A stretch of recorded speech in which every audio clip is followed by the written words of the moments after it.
Have you ever just not had the time to do what you need to do? Like, you've got an idea, it's in your head, you know how you want to execute it, but like it just keeps getting sidetracked and distracted because of other things. That's this channel. I can't catch up. I have so much stuff I want to do. The level by level obfuscate. The I got so many vampire bites in my head. Some homebrew disciplines I want to share. So much stuff. The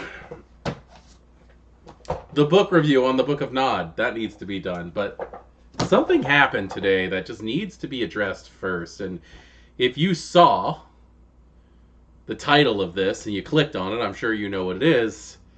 The Black Hand.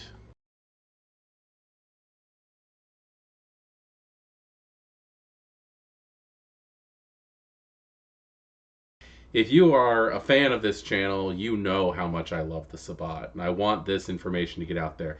I guess first off, let's go ahead and thank the authors of this, because seriously, without them, it would not be a thing. And this book was written by Rachel E. Judd, Khaldun Khalil, and Saskia Liddick. And I hope that I did not butcher any of those names, because I think you are all amazing, beautiful people. The cover art was done by Mark Kelly, and the art director was Khaldun Khalil himself. And I gotta just say, dude, like this is an amazing book. Before we even get into it, I just want to point that out there is that I have not read the whole thing, as always when it comes to these book reviews. I want to go over my first impressions, like my first real impressions with you guys, but I'm going to be completely honest. I couldn't not look at this. This was beautiful. This was brought to my attention a couple of hours ago, and it was so cruel because it was like, hey, here's this thing that you should check out. But like, I had so many things on my plate that I couldn't do it right away. So, but like, I also had like 15 minutes, so I just spent that 15 minutes looking at the book because it's so amazing. So let's go ahead and hop in this amazing book, which is found on the Storyteller's Vault. All right, guys. So here we are, the Black Hand playing the Sabbat. This cover art is amazing. Thank you, Khalil. Thank you, Khaldun, I guess. Like I said, it is located in the Storyteller's Vault. If you guys want to get a hold of that, the link is in the description. And let's just get into saying this. Here are all the legal and credit information. Just go ahead and put that right out there. Thank you guys for everything that you did here. It's amazing. It's beautiful. It's put out by Paradox Interactive. Okay, so getting into this book, we have a wonderful little introduction thought here. We have the great floodgates of the underworld sprung open from Moby Dick, Herman Melville. Oh my God. I don't want to read everything, obviously, because I can't. But let's go ahead and take a look at some of the things that pop out the most in this book. Your table, your Sabbat. The Sabbat are visceral and raw, and their stories often focus on the most gruesome aspects of being a vampire. Gore, violence, sadism, cruelty, madness, fantasism, and terror are staples of a Black Hand game, and your players should be aware of that. The Sabbat deal with mature themes and stories that can make players uncomfortable or remind them of traumatic experiences. A Sabbat game should make use of safety tools such as lines and veils, Session 0, and the X card. Understanding each player's limits and expectations can help create a game that challenges and terrifies players without crossing the line or harm.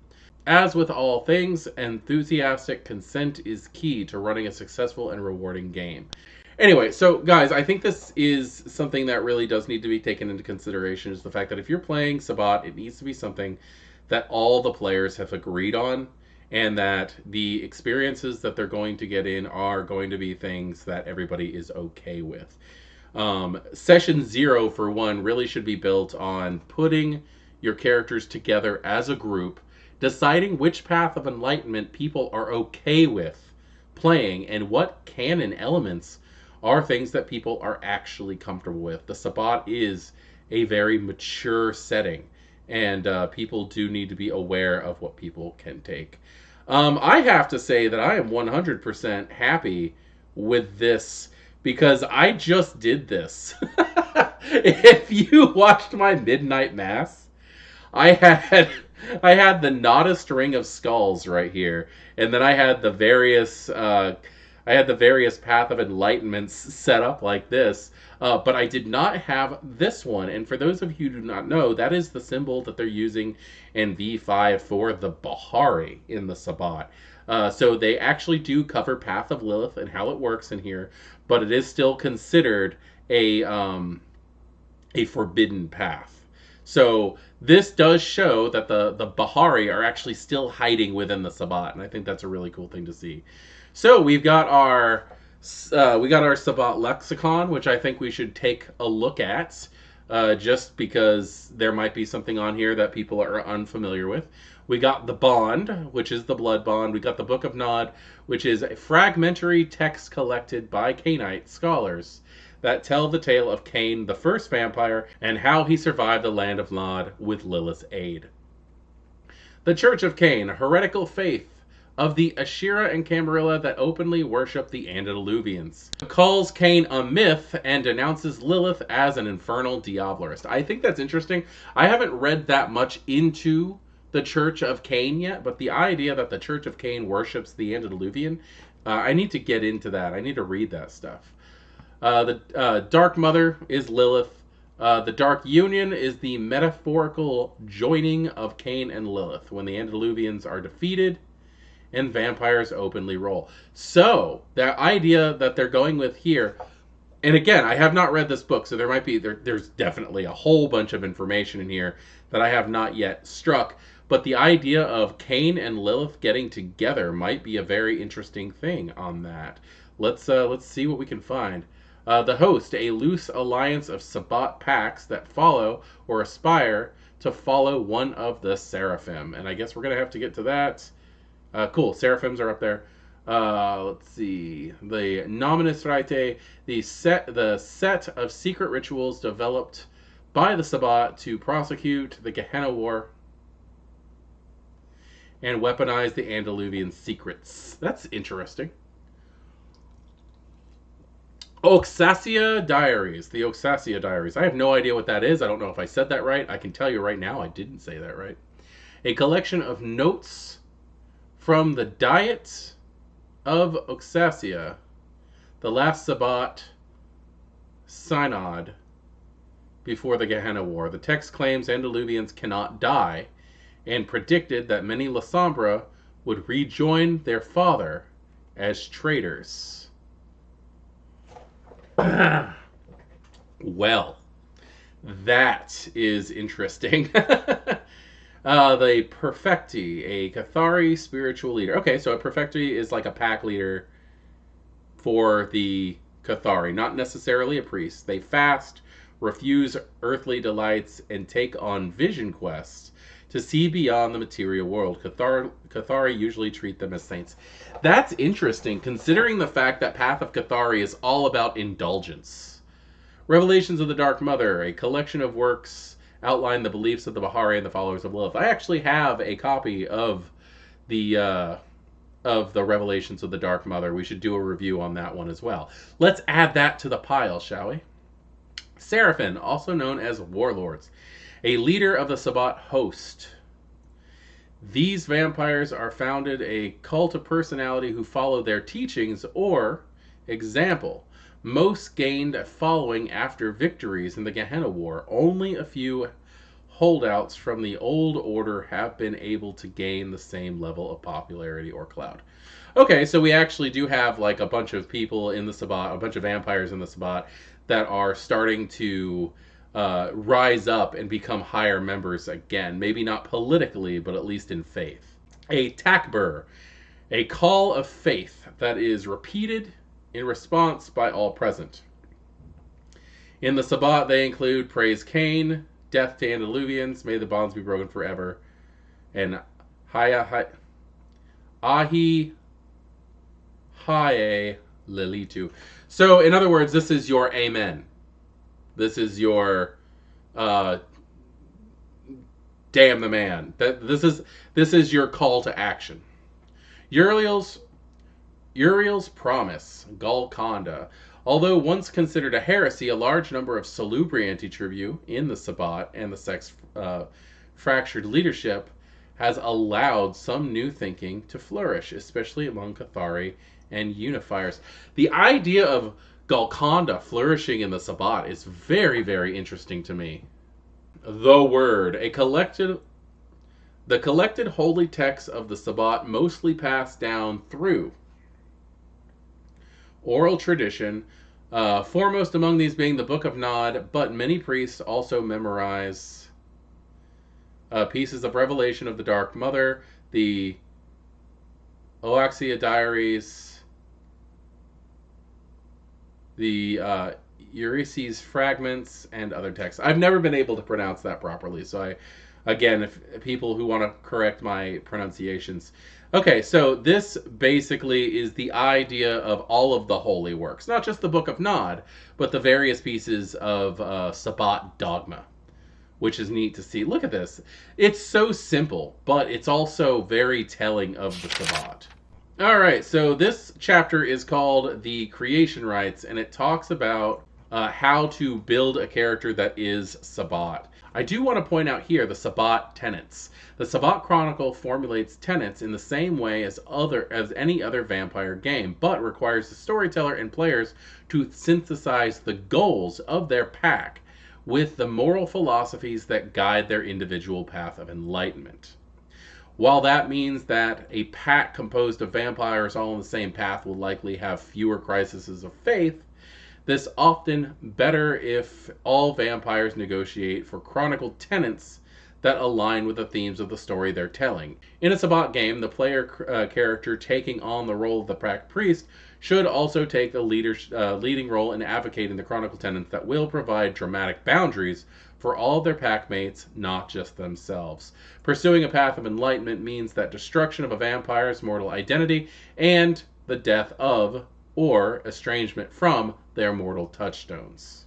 Though their new path convictions mitigate the stains they accrue, the perverse pastimes of the Sabbat ensure that they will regularly gain stains.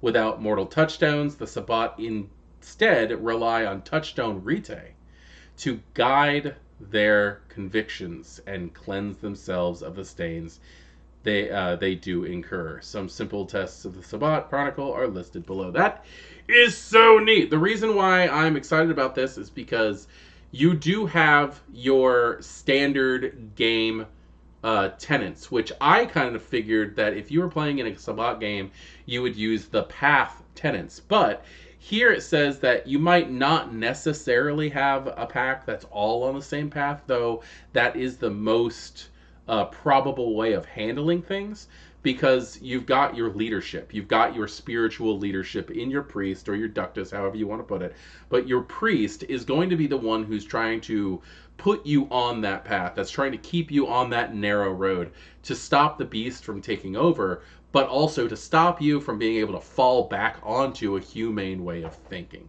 And so you're not just using your path tenets as I thought you would in a Sabbat game. Instead, you have the regular chronicle tenets, but right here they are listed going forward. I do want to go over this. No path ratings.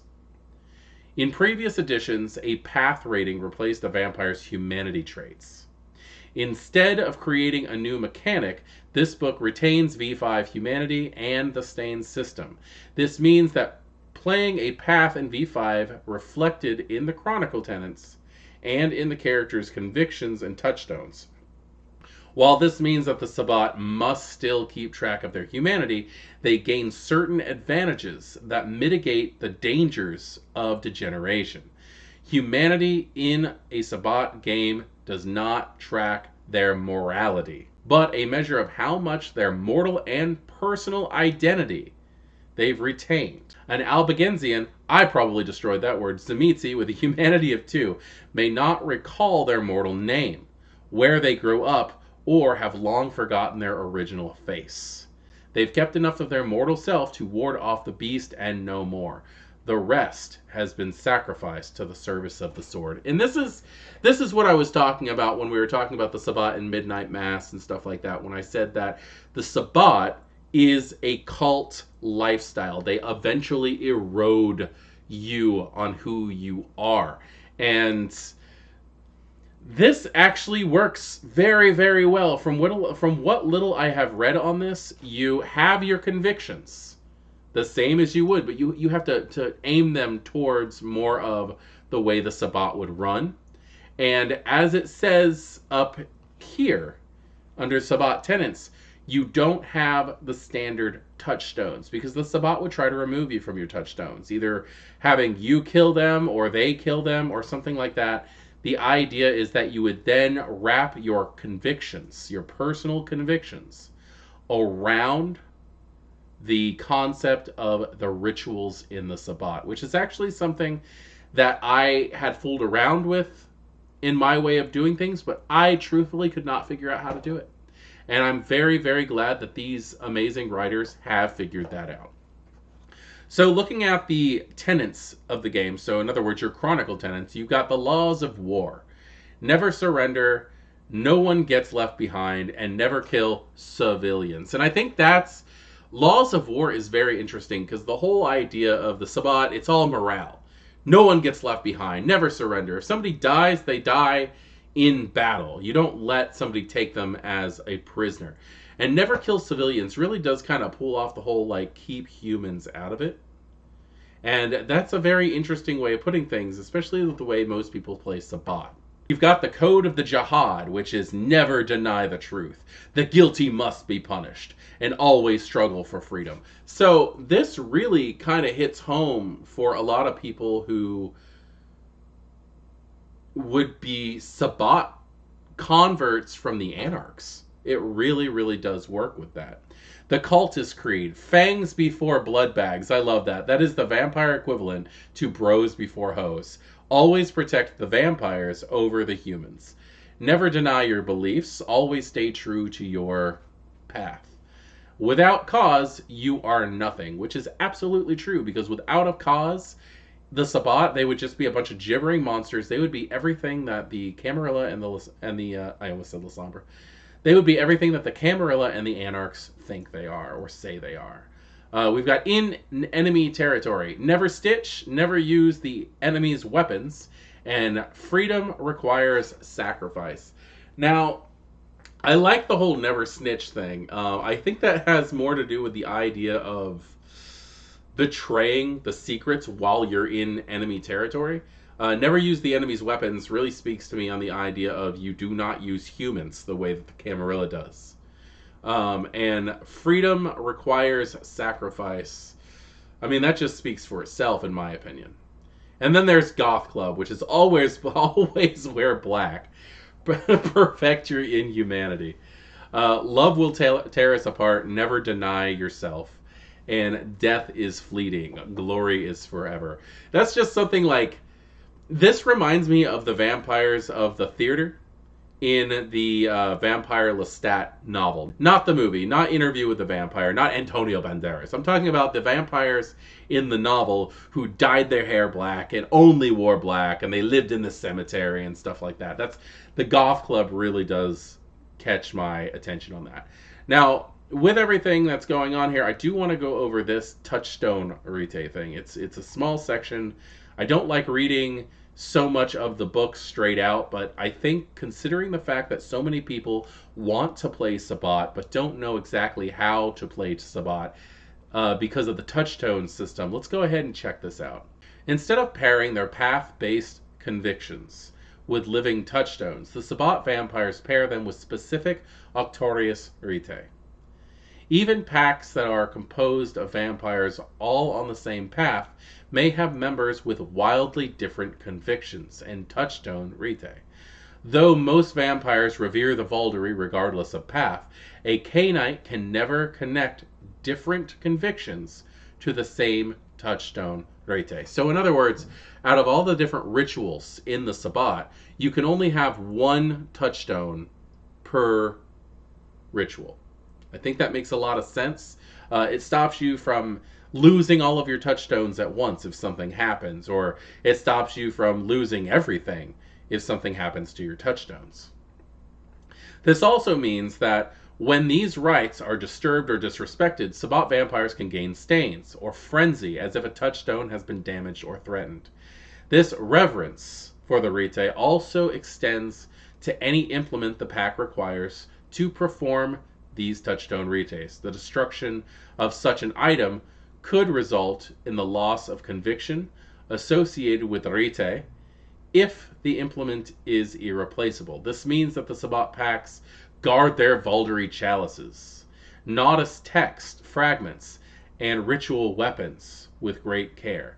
In all other ways, Touchstone rite operate in place of the Sabbat vampires' normal touchstones. So this actually does mean a lot when it comes to the Sabbat. The idea that this specific ritual item could mean so much. I personally have some very important, spiritually significant items in my life, and I know I would be devastated if anything happened to those. This is another reason the Sabbat often target the mortal touchstones of their recruits, to prevent them from regaining their humanity if they find the trials of their path too great to bear. It is exceedingly rare for a vampire who has successfully embarked on a path to find a way to return to humanity, but reconnecting with a touchstone seems to be a necessary part of the process. What seems certain is that no vampire has ever been able to return to humanity without a living touchstone. This can mean a lot. My thought process when I first was like, okay, let's play Sabbat, was the first thing the Sabbat would ever do is try to get the vampire they're recruiting to murder their own touchstones. This would cause them to possibly even start hating themselves, which would make it easier for the vampires to make an argument for being monsters. But the idea that anybody could remove your touchstones is quite interesting, and that does go very well with the core book and everything. Playing a pack priest. In the Sabbat, the role of priest looms large. These Cainites are not just pack nominal leaders, but also their spiritual guides and their links with what remains of the Sabbat hierarchy beyond their pack. Such a meaningful role requires special consideration when a player takes it on. They should be cognizant of the power they wield, not only over the other players, but on the course of the game. A priest leads most of the pack's rite, and will be called upon to prove their faith and devotion repeatedly. Signs of weakness could lead to a monomancy challenge, or even a disintegration of the bonds holding the pack together. A player taking on the role of pack priest should be aware of the unique challenges they are likely to face. They will be expected to lead, and they will also be expected to counsel the packmates when they have to deal with psychological or spiritual turmoil that comes with walking one of the Sabbat's inhuman paths.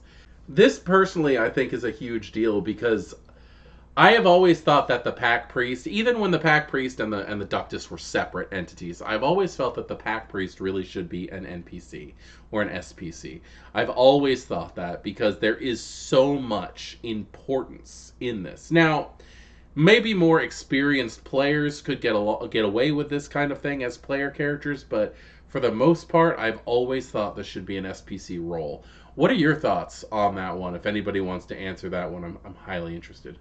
Now, then we get into actually walking the path. Now, these are big. I've read a couple of things on these. I'm incredibly excited. We got some touchstone ideas for each of the paths. Right here from Path of Cain, it says touchstones.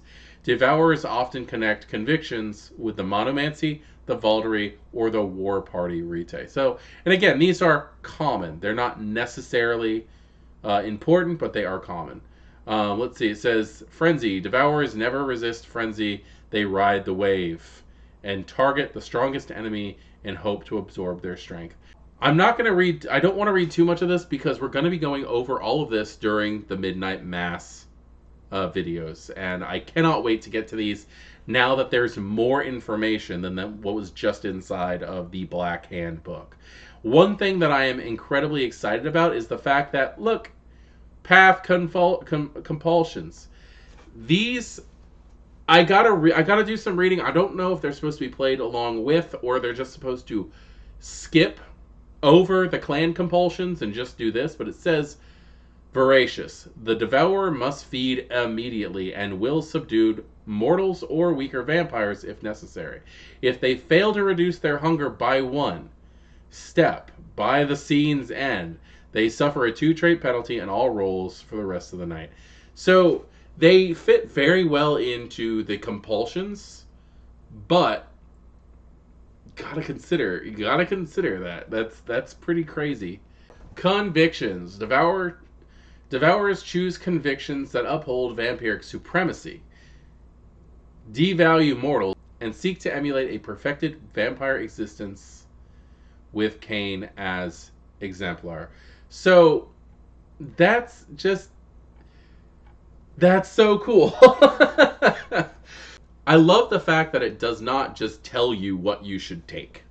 Now we've got examples of path convictions here, which is like, follow Caine's example in all things. Never put a mortal before a Cainite. Failure is not an option. Faith requires action. Reject the mortal world. The strongest eats first. These are examples, and truthfully what I would have done if these were not provided. I love these. I'm not saying that I'm not going to use these. I love these. These are amazing. I would have probably gone through the old books and looked at those Path of Enlightenments and chose the ethics of their paths as what those would be. So the fact that these are here makes me very, very happy. It stops me from having to do a lot of reading in the older systems to catch up what I want to do in V5. The fact that now I would still massively support anybody who wanted to do that, however. Now, another thing that I think is awesome is if you're on a path, you also get specific advantages. All the paths have these. So there are certain merits for being part of these paths, and that's amazing. We will go through all of this in Midnight Mass. Exciting. Just all of them. All of them are amazing. When me and my troop first got together and decided that we were going to play V5, the first thing that we did is hooked up with a Sabbat plotline. And the way that we did it was we were playing vampires who had been tortured since the attack on the East Coast, and we woke up after all hell broke loose and the Sabbat got fractured and all that stuff. But the one thing that we had a hard time with building our character sheets were predator types. And now we have Sabbat-specific predator types. Scavengers. And I'm not going to go over all these because, again, we're going to be doing a predator type series too, which we will cover all of these. But right here, scavengers, most common paths are Catharian, Death, and Soul. Here's your hunting roll. All of the different things that you get here. But one thing that really stuck out in my mind when I looked at these is the fact that a scavenger gained 1 dot of Oblivion and 1 dot of Fortitude or Potence. You gain 2... you gain 2 powers for this. That's amazing. You don't just gain the 1 that you typically do when taking a predator type. So this kind of goes with what I was doing. We actually, when I was homebrewing Sabbat, and I'm really glad this came out before I got to this part in Midnight Mass, but what I was planning on doing was saying that you get your 2 clan disciplines, you get your discipline from your predator type, and then you get a discipline depending on what your Path of Enlightenment is. But this doesn't do that. This has more along the lines of the way that you feed is how you gain your powers, which I like. The Path of Enlightenment still have specific powers that they tend to favor, but they don't necessarily come with you just because you are on that path. We've got the Reclaimer, which are Death and Soul and Caine, and this one comes with Blood Sorcery, Potence, or Protean. This right here, the Reclaimer, could very well be that vampire that uses visceral absorption in your pack. Your Hedonist, Path of Cathari and Path of Lilith. These guys gain presence and aspects or potence. So it's just neat. You've got a bunch of them here, and they're just so cool. They're so cool. Now look at this art. This is so cool. I love this. Like, why is this even here? But I love it at the same time. Now, we have a section on Anti-tribu, and I love this because the Sabbat has always been clan does not matter, in my opinion. And V5 really pushes that home. V5 really goes, you are a vampire, you are a Sabbat, and screw your antediluvian, you don't need that. But this right here, this whole chapter kind of gives you a thought process on the inner workings of the mind, because that is really, really hard to just not do anymore. And the fact is that even if you're playing a Sabbat, you are still going to deal with the fact that you have a Bane. Now, there's two clans that I really wanted to read through on this, and the first one was Salubri. I'm very interested because warrior Salubri don't exactly exist right now as they were in the old systems. So we're going to read two of these clan examples. We're going to read Salubri, and we're going to read Tzimisce, just because I gotta read it. Of all the Anti-tribu clans that seek to break free from what makes them vulnerable to the threat of the antediluvians, we have the most to prove and the farthest to go. In these final nights, our affinity for self-sacrifice hasn't gone unnoticed. Our bloodline demands much of us, even as we seek to cast it aside. When my sire heard the call, she bid me to take of her flesh and blood as a sacrament, to eat her heart's blood and become my pack's priest. Some call it the beckoning, but it was something else within her. Now that her heart and mine rest as one, I see it now. The years had worn her down, and this war was not hers but mine. She would not deny me my due, and my pack their priest. As she had feasted upon her sire, and he on his, and so on. They all dwell within me now. This is the old way, and few honor in these nights. The last act of the jihad lies before us. This so-called Gehenna war was as unavoidable as our own fate. So long as we have been the pawns of the ancients, that it's strange to feel the power and consequences of my own decisions. We live in the shadows of sin we did not commit, and that most no longer remember. My sire and I were on the run for so long before we found the sword, running from one domain to another, rats, disgraced, unclean, infernal. To have all that hate and history disappear like a fog as the ancients lose their grip and the young no longer care. To be absolved of my blood's false sin, because my accusers no longer have the time to uphold the lie. For us it is a moment long hoped for, but empty of any meaning or victory. It is ashes in my mouth that think the hate I had to endure had no purpose, that we were hunted to near extinction, and now we are to forget. No, the sword makes no such claims on me. I am bidden to put down my allegiance to my blood and elders. But the slight against me I remember. I shall repay the Camarilla for their hatred, measure for measure. We were hunted and called like sheep to the slaughter. Now I hold the sword. My soul burns for vengeance. Not for myself or even the founder of my blood, but vengeance for the multitude that dwell within me. Vengeance for my packmates, lost in untold battles. Fire burns in my eyes, and there is no forgiveness left within me. Oh, I don't care about Valorant. I don't. I understand Valorant is now a amalgam that you can take, but it's not a warrior power anymore. And I've got homebrew Salubri stuff that I really want to share, and I will get to it. I was actually just reminded today about it. This was just so beautifully written. And the idea that the Salubri want to fight. And this is actually the first time that it's been confirmed also that the Salubri are suffering from the beckoning. So what is the beckoning? Because I've always considered the Antediluvians calling them back. And if it's not that, why exactly aren't the Hecata suffering from it? At least to my knowledge, they're not. Oh, we got some stuff on House Gortrix. After the Vienna Chantry was destroyed, the Tremere's pyramid splintered into numerous factions. These so-called houses lined up behind violent fascists like Karl Schrecht and vapid backwater pretenders such as Karna.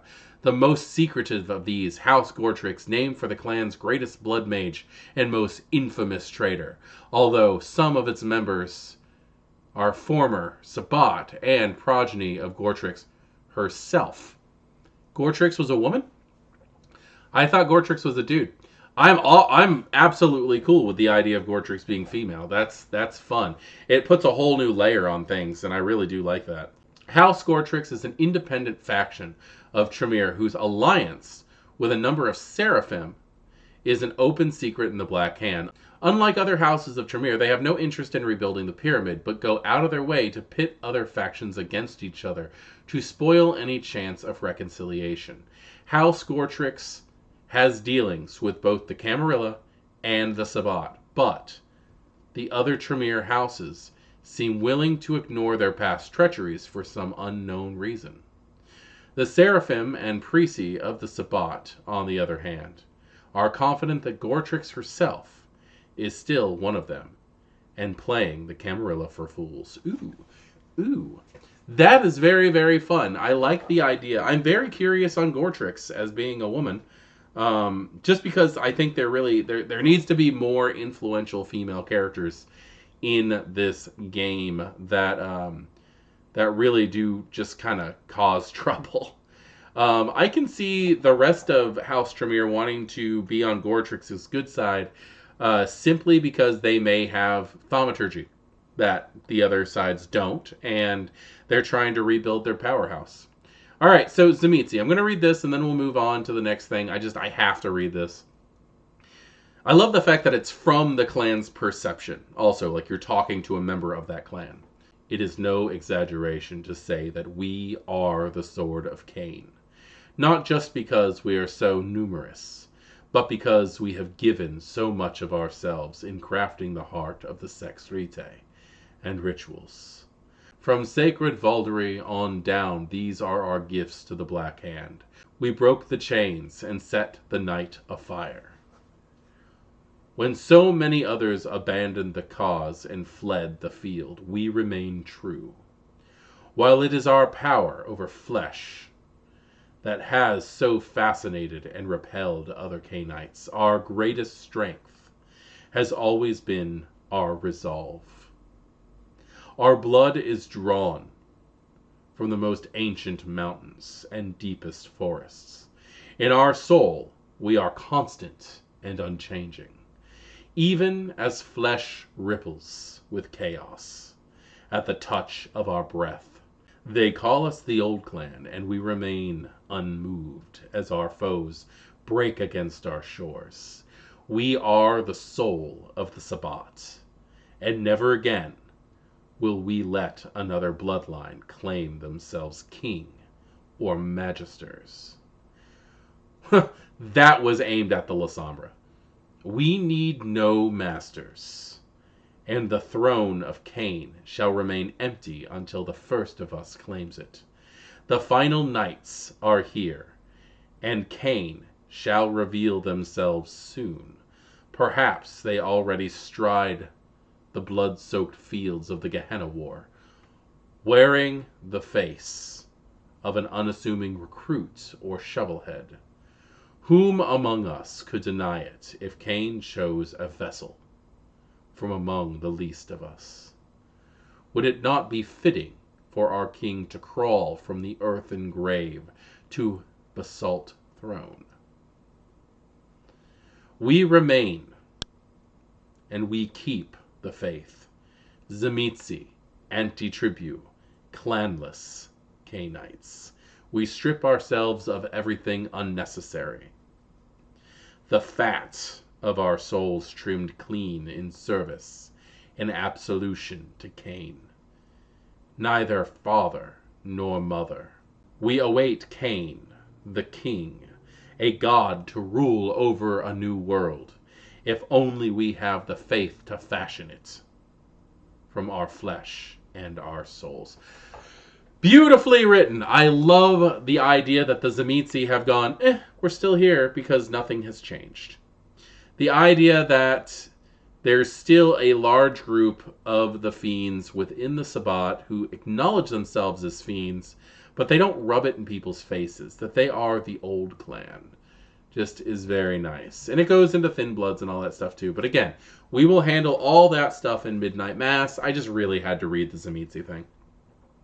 This one, the Valderi, this chapter, this one right here talks about all the different types of packs in the Sabbat, because there are various types. Very much like in the Vampire the Masquerade 5th edition core book, where it talks about what type of coterie you guys could play. This goes on to be the same thing, and it also tells you what kind of things you might get. So here are some backgrounds, such as Rove.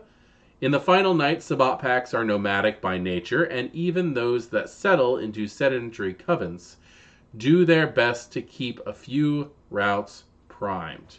So this right here talks about how big your Rove is, or to the Sabbat, the Rove would be their territory, it would be their domain, it would be their turf.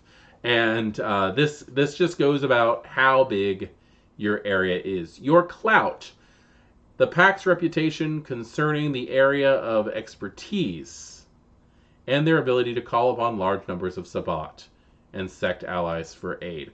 So this is your clout. Your clout is more like your status within the Sabbat and how that works. Your grasp, the pack's ability to bully mortals into doing their bidding and ignoring their crimes. That's actually kind of interesting. I like this. This is more of a time scale, and it goes really well with your Rove. Depending on how big your area is and how much grasp you have, says how long you can get away with things. The little chart here says that if you have a grasp of 1, you have 1 month per dot of Rove. So if you have 5 dots in Rove, it means that you have, which is nearly half a country, you have 5 months before anybody's really going to act up, before the mortals start responding to doing things. How to run a pack, how to do a pack map. This is the same thing as having a relationship map. It's the same thing, but it has all to do with the actual pack itself. And I like the fact that here on the examples, Fatima Arslan has Buzzsaw written here, because you don't go by your character's name, you go by a nickname in the Sabbat. And down here it's got your pack goals. So that's a pretty neat thing, is that your characters, your pack should definitely have goals to achieve to keep your game going. Pack dots. A Sabbat player can buy backgrounds for their pack as communal resources that any packmate can access. But merits cannot usually be bought this way. A pack priest can veto any background purchase that goes against the pack's focus. That makes a lot of sense, considering the fact that if you are in a pack in the Sabbat, you're probably going to not want to interact with humans a lot, and a lot of backgrounds really do have a lot to do with humans. These dots are refunded back to the player, though a priest should be careful not to alienate their pack, but by denying them something they depend on. Flaws are taken by the pack through consensus, guided by their priest, with the storyteller's approval. Just as with backgrounds, pack flaws are communal. Pack flaws grant dots that must be spent on the pack. Interesting. So here we go, where you've got like all the different things. You've got enemies, status, mala, allies, resources. These are your standard backgrounds. And then you've got the different types of packs. And just like in the core book, it says, oh, if you want to be like a hacktivist. Hacktivists obviously are going to be cyber terrorists. If you're playing a character like that, these are the kind of things that you would get to help your character flesh out that. And these are accessible to your entire pack. And there's so many different kinds. There's janitors, which I'm assuming are like the cleanup crews of the Sabbat. That's just very neat. Very neat how this all works. I love how they decided to write this stuff out. They did a very, very good job. And I love, again, as always, these books have amazing, beautiful art. Look at this. Look at this. Oh, does anybody know where this is? Because this is a real warehouse. I'm very interested in knowing where this is, what language this is. Oh God. So we're still on backgrounds. There's actually quite a bit. Pack Loresheets. Yes. What is this? The pack is the Sabbat's organizing principle, and many of the sect's advantages come from this communal bond. Some Sabbat Loresheets can only be purchased by pooling advantages or pack dots. The most common of these is Seraphim Loresheets, though some packs dictated specific Noddist stats. Okay, very cool. Choosing a Seraphim. If a pack is dedicated to or opposing a particular Seraphim, it can have deep narrative impact on the game's story. A callous Seraphim who thrust the pack into the front lines of the Gehenna War, regardless of their capabilities, joining or opposing a Seraphim's host is a serious decision, and players should sound out the storyteller for the best, most interesting fit for their chronicle. Also, it's perfectly fine to not have anything to do with the Seraphim and their cults of personality. Okay. Very cool. Oh God, I want to get to the lore sheets, but I'm trying to do this in order. And oh my God, this is actually a pretty thick book. It's 135 pages. So we get into the Octurius rite here. So we got the Valderi, which is arguably the most important ritual in the Sabbat. We got the binding. The less common in the final nights, the binding of rite performed within several packs, meet and gather the highest ranking priest. This is actually getting multiple packs to bond together. All Sabbat participants have their active Vinculum increased by 6. I cannot wait to figure out how the Vinculum works in V5. Vinculum and Tremere. Tremere and other vampires incapable of creating blood bonds gain all the benefits of the Valderi. The one exception is when they try to make use of the Vinculum to sway others. The target always treats the Vinculum bond as one when making their contested resolve plus intelligence roll, regardless of how often they partake in the Valderi, or if they have recently undergone the binding rite. At storyteller discretion, Tremere may also take a penalty equal to their bane severity on any social roles. Strictly relies on the Vinculum bond. Okay, so you do get all the benefits for the standard Valderi except for being able to sway people as if it was a blood bond. So, very cool. Blood bath, blood feast. The creation rites. Creation rites are neat because those were always how to make a Sabbat an actual Sabbat, not just a recruit. Crowd of mortals are embraced against their will and then buried in a mass grave. A few who surface are beaten, cowed, and torn and sworn into the Sabbat with their first Valderi. These starving shovelheads are then let loose against enemies. Those who survive their first nights are considered true Sabbat and inducted into a pack to begin their journey on a path. The creation rites are both sacred and profane, and packs often take liberties with the specifics to suit their own needs. Some use symbolic graves when embracing promising recruits, as they do not want to risk losing them to wassail. Despite the initial kindness, the priest often strips the recruit of their mortal identity by kidnapping friends and families for the newly arisen to feast upon. See, this is what I was talking about. If I was running a Sabbat game straight out, and I needed to get people to lose their humanity enough to put them on a path, I would have them kill their own touchstones.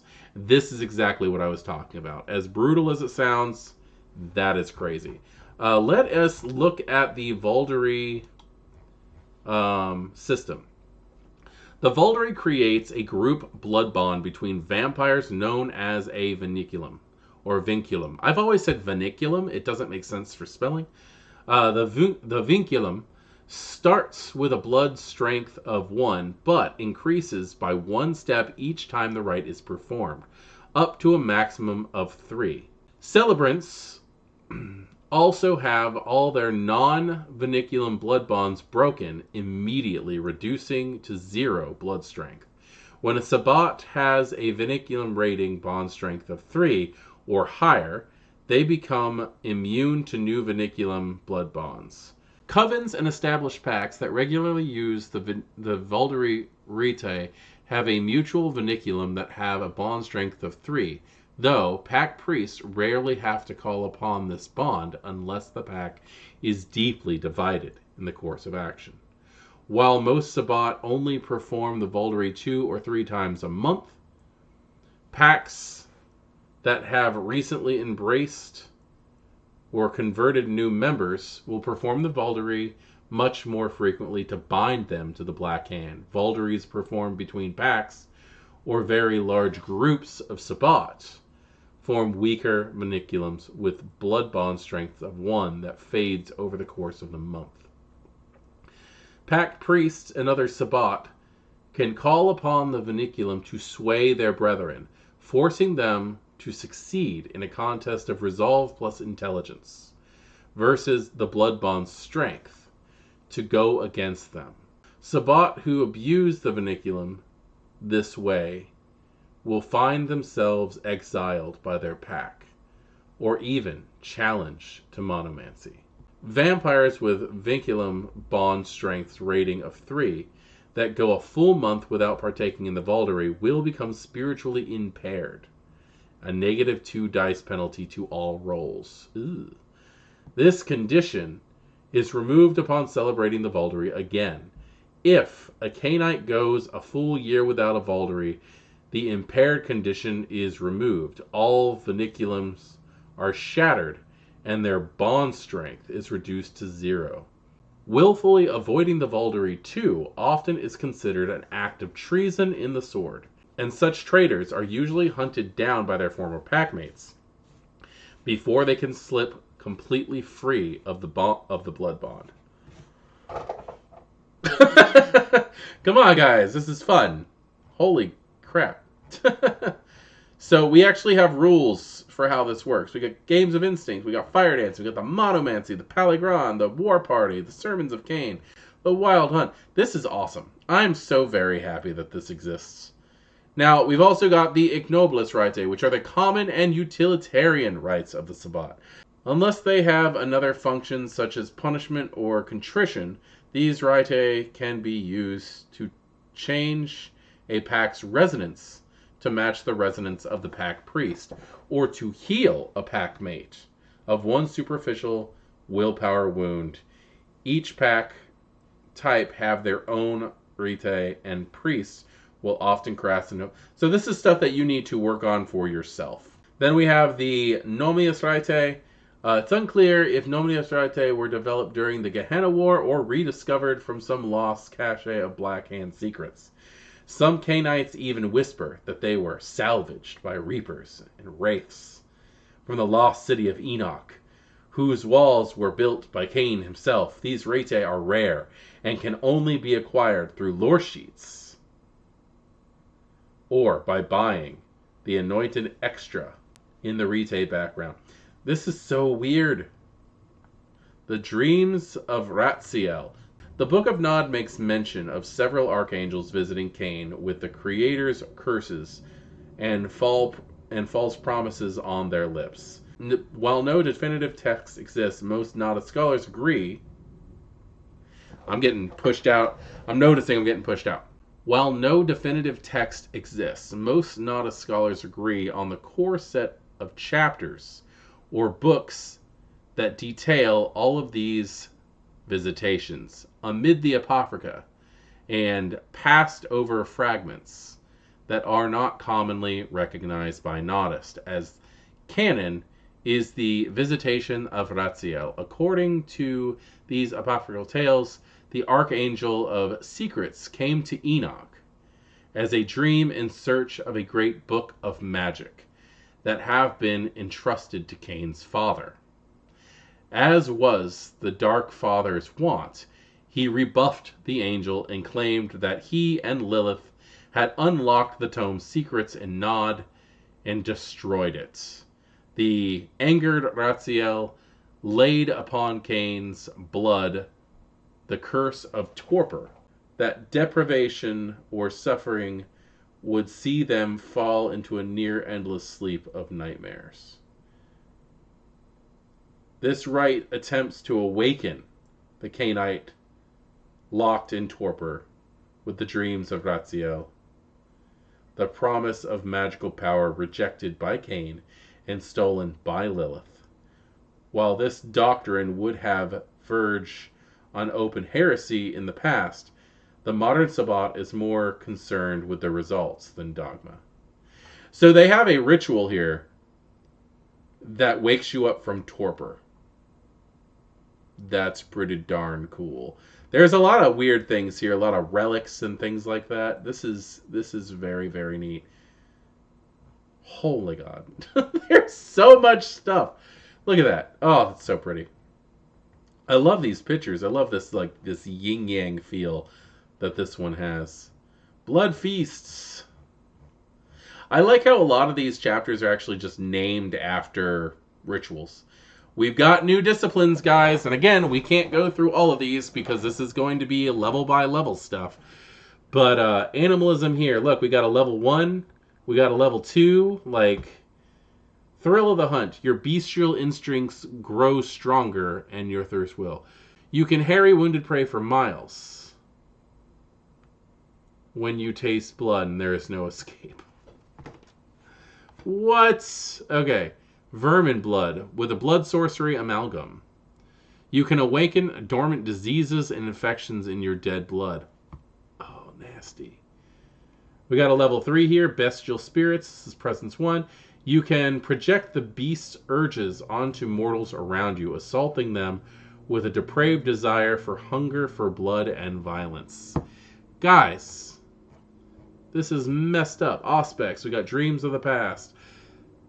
Elysian eyes. Echoes. Guys, eyes of chaos. Offuscate 1. Guys, this is demontation.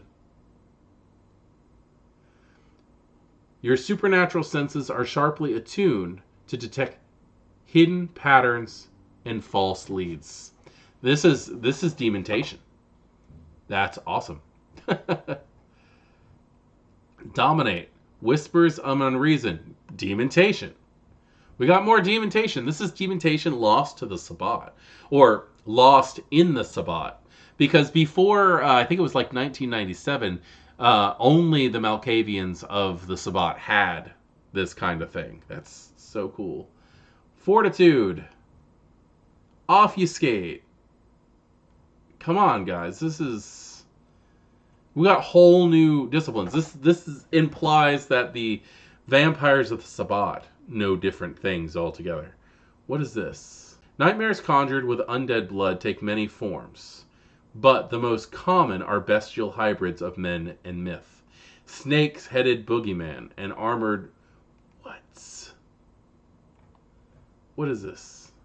From under the bed, presence 2. This power allows a vampire to draw forth a living nightmare from a sleeping mortal to do their bidding. The creature takes the form of something stolen from the victim's dream, but is crafted out of the vampire's blood. What is that? Potence, Juggernaut, Soaring Leap. You move with sudden speed and smash through anything in your way with a force that knocks down walls and cripples the weak. Oh my god. Presence. Predator's lure. Bring it on. Bring it on. You use your powers of presence to magnify the threat you pose to your victim, taunting them to take a shot at you before you crush them beneath your boot. Holy crap. Protean. Blind sight. The vampire can feel and sense their surroundings without the need for mortal senses. Through a subtle growth of eye stalks, strange sensory organs and feelers they can see in darkness. Ew. Ah! Sorry, I think of slugs and snails when I see eye stalks. Trophy Hunter. You steal the identity of your victim and can disguise yourself to get close to the ones that they love. Even after your taste of their blood fades, you can recall. Oh my god, guys, this is almost like... Oh my god, this is like almost Diabolic Visage, guys. That is so crazy. This is like the homebrew amalgam that I made. Oh my god, this is so cool. Whispers of the Flesh. You called your enemy's flesh from afar, commanding their body to unravel. Your voice strips the meat from their bones, and those you curse, and ragged ribbons of viscera tear free from the victim. Oh my god. That's awful. Okay, we got new blood sorcery. We got Chains of Morpheus. You can trap a mortal in their dreams, making it nearly impossible for them to wake until daybreak. Neat. Breath of the Lotus Eater. That's interesting. Hello, Odysseus. You turn your blood into a cloying dream-infused mist that lulls mortals and drags drugged slumber. Okay, so we got two new levels, level 1 and level 2 for blood sorcery, and they both seem to deal with sleep. Then we have rituals. We have the Vial of Lies. You can fake some aspects of mortal life. You can taste of stolen dreams. You can steal mortal dreams and store them in a vial to share with others. Interesting. Blood Fetch. You can create a crude simulacrum of a mortal that can be used to bait with a decoy. You can create like a clone. Sense of Succession. You can sense the location of your sire or more distant blood relatives. Neat. Heart-shaped box. You create a relic of sympathetic that absorbs harm meant for you. Portable Fortitude. Bottled Voice. You steal a vampire's trap into a sealed bottle. Hey, you're Ursula from The Little Mermaid. Mirror Walk. Oh, they brought Mirror Walk back. Create a portal in a nearby mirror that escapes to a previously prepared mirror. Very cool. Oh my god, these are so cool. So we got Sabbat advantages that I'm excited to get into. What is this one called? Does this one have a special name? Oh, nope, this isn't. This is still the same chapter. Okay, so new backgrounds. Rite. You're skilled in the Sabbat Rite and could potentially serve as your Pax Priest. It is a common advantage among Sabbat, even for those who do not aspire for leadership. Since formal training in the Rite is no longer the norm, most Sabbat come upon these skills through personal experience, apprenticeship, and rote memorization of those pack rituals. This is a Sabbat-only background. Okay, very cool. You know numerous Rites. If you have 1 dot of Rite, you can also buy the following advantages. This is so cool. We got your standard herd and all that junk. Masks. And I'm sure there's more detail on this, but like, Two types of lore sheet are two types of lore sheet are presented in this book. The standard lore sheet that can be bought for the individual character to personalize your connection to the lore. The pack lore sheet is bought as a consensus between players. Even though characters' points are spent to purchase these pack lore sheets, they impact everyone in the pack. Just as a player character can only have one lore sheet, a Sabbat pack can only have one pack lore sheet. Well, these shouldn't be seen as vectors for interpack conflict. There is only opportunity for controlled rivalries and intentions between packmates if the loyalties and interests... Okay, sorry. I just got done looking through the Vampire the Masquerade 5th edition core book, and there is nothing that says that you can only have one lore sheet. But this one here says you can only have one lore sheet. I am going back and forth on this so much. I don't know what to think. We need to have an in-depth discussion on this one. We really, really do. Because this book specifically says that. But yeah, let's figure that out. Okay, weapons of war. All right, weapons of war literally go over the different types of weapons. So, have at. Then we've got relics and stuff like that for the Sabbat. That's fun. Tongue of Augustus.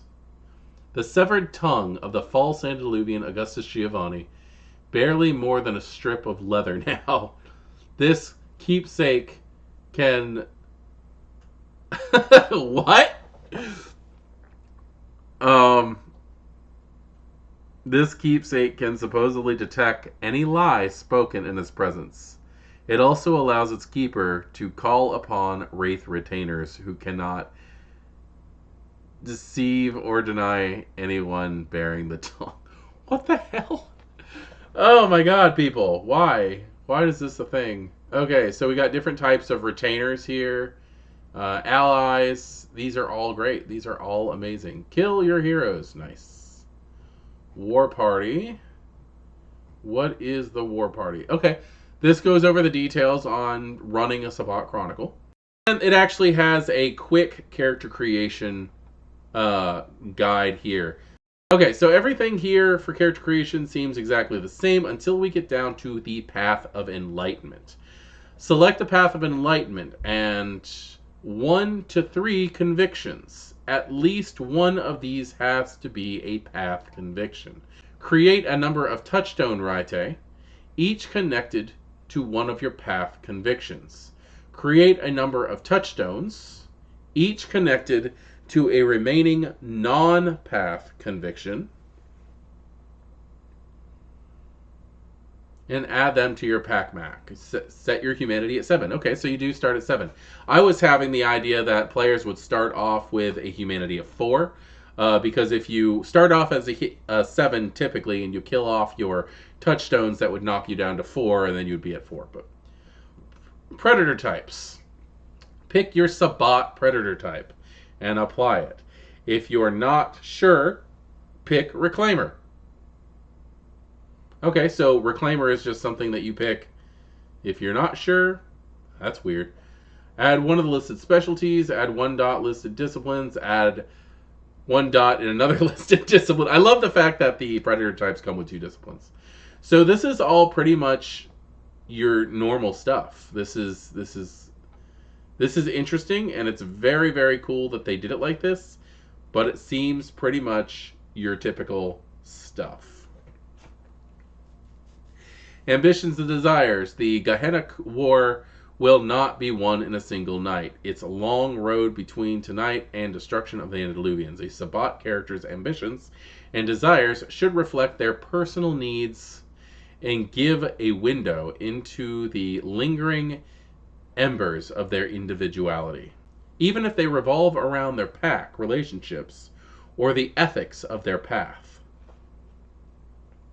They should reflect relatively short-term goals in the face of seemingly endless war of attrition.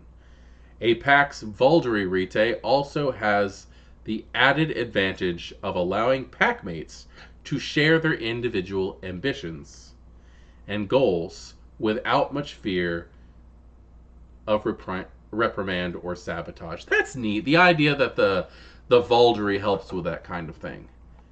This is just amazing. I love this. This is all very, very cool.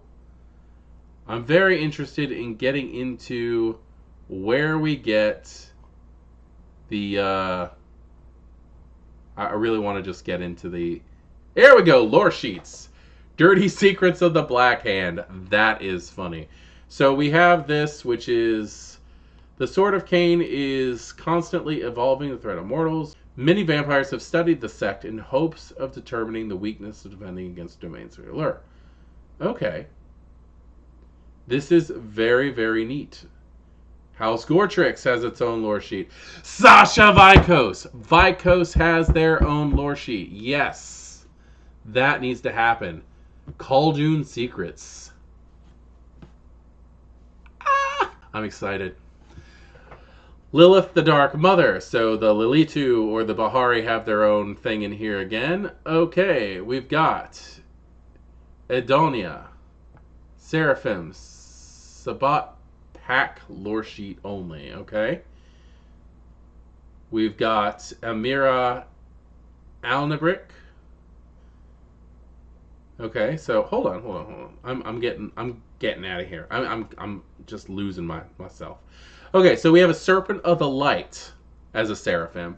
We have a Malkavian Anti-tribu. A Serpent of the Light, for those of you who don't know, are the they're the Setites of the of the Sabbat. They're the ministry.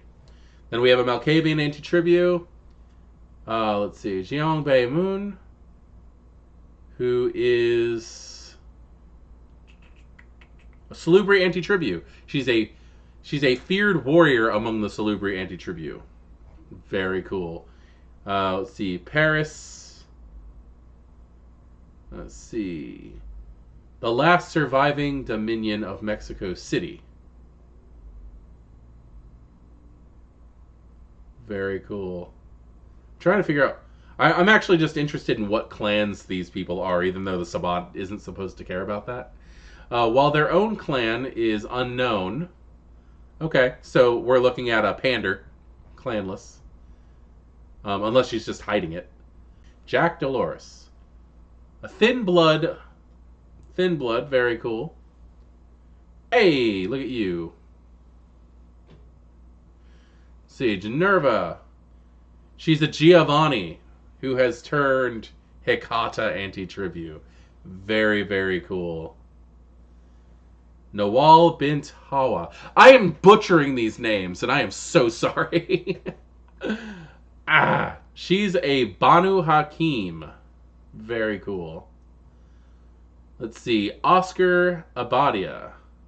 Oscar Abadia wasn't meant to survive the first night as a vampire. A shovelhead created mass embrace, blah, blah, blah, blah, blah. I'm sorry. I care. I really do. But I'm so interested in what clans these Seraphim are, which I'm not seeing anything for Oscar. See, he's a Cathari hedonist. Ooh. His quick wit, adept use of social media, and modern take on Sabbat ideals have led many to believe he could rebuild the Sabbat as its next regent. That's cool. The Arbora Synod is a group of La Sombra and Tzimisce bishops that briefly claim praxis over parts of Delaware and New Jersey during the early nights of the Gehenna War. Though rivalry with Philadelphia's Hangman Coven led to the proliferation of magical dream warfare. So it's a group of La Sombra and Tzimisce. It's the status quo. Claudia Bird. Ministry. Nice. Ooh. The